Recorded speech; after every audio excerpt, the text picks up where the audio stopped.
እንትና አለባበስክን አስተካክል፣ እንትና ፀጉርን አስተካክል፣ እንትና እንዲህ አይነት አለባበስ አትልበሽ፣ እንትና እንዲህ አታርጉ ሲባል ዋናው የልብ ንጹሕና ነው ይላል። ዋናው ልብ ንጹሕ ነው፣ እግዚአብሔር እንደናንተ አያጋንንም ይላል። ወይ ግር ሲጀመር ታዲያም እኮ ልቡ ንጹሕ ደግሞ አይደለም። ይገርማል። ለማመካኛ ሲሆን ነው ዋናው የልብ ንጹሕና ነው ይላል እንጂ ልቡም ንጹሕ አይደለም። ሲጀመር ልብ በሉ፣ ሻይ ስታፈሉ ታውቃላችሁ?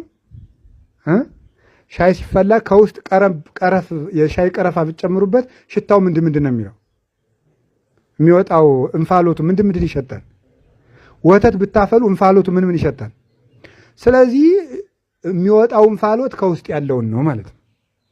ሰው ባለባበሱ፣ ባነጋገሩ፣ በፀጉር አቆራረጡ፣ ባካሄዱ፣ በኑሮ የሚገልጸው የልቡን እንፋሎት ነው።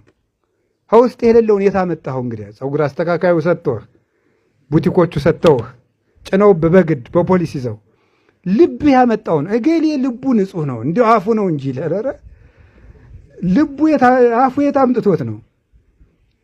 ስለዚህ ምን እንግዲህ አፋዊ ቅድስና የውስጥ ምልክት ነው። እግዚአብሔር እንደናንተ አይደለም። እንዲህ እውነቴን ነው።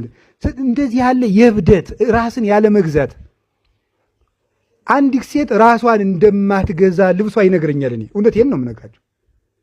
ከሰከነች ምን ያደርግላታል? ያ ሁሉ የልቧን ነው የምትነግረኝ።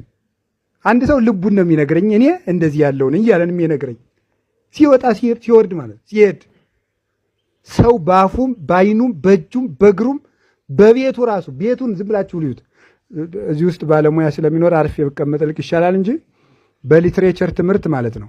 ሰዎች ፊሎሎጂ ሲማሩ አንድ ምን ይማሩ ስታነብ በጣም በሳል አንባቢ ሲሆን ወይም ደግሞ በስነ ጽሁፍ የበሰለ ከሆነ የጸሐፊውን ጠባዩን ጭምር የሚያውቀው ዝም ብሎ የጽሁፉን መልእክት አይደለም። ሲጽፍ የሚጠቀማቸው ቃላት የሰውየውን ውስጣዊ ጠባዩን ይገልጣል ማለት ነው። ለምሳሌ እንደዚህ ሲል እንደዚህ ብሎ ታሪክ እየጻፈ ነው።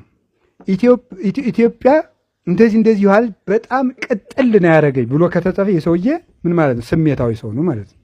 የሚጠቀመው ቃል ነገርን ከባድ ነገርን የሚገልጽበት መጠን፣ ቀላል ነገርን የሚንቅበት መጠን የሚናገራቸው ቃላት እና ሰው ይላል ምን ይባላል? የሥነ ጽሑፍ ባለሙያዎች እንደሚሉት አቅማዳ ውስጥ ወይም ከረጢት ውስጥ ምን እንዳለ ማወቅ ከፈለክ ማሰሪያውን ፍታው።